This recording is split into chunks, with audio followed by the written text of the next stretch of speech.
తీసుకొచ్చారు. అలాగే మన చంద్రబాబు నాయుడు గారు తెలుగు వాళ్ళలో ఒక ఆత్మవిశ్వాసాన్ని పెంచారు. వాళ్ళ తెలివితేటల్ని ప్రపంచవ్యాప్తంగా ఆయన తెలియజేశారు.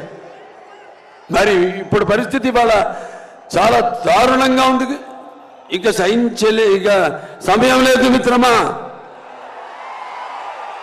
నిజమా వీరస్వర్గమా అని తేల్చుకునే పరిస్థితి ఇప్పుడుంది.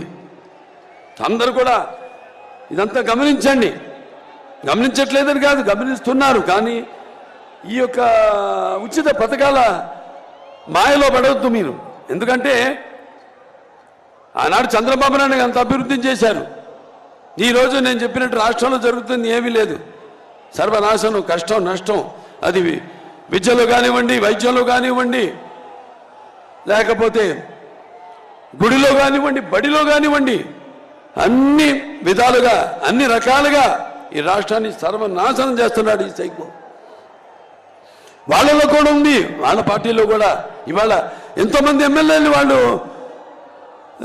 కొంతమంది లిస్టు ప్రకటించడం జరిగింది. మళ్ళీ ఎవరెవరో వర్గాలు వాళ్ళ సీట్లు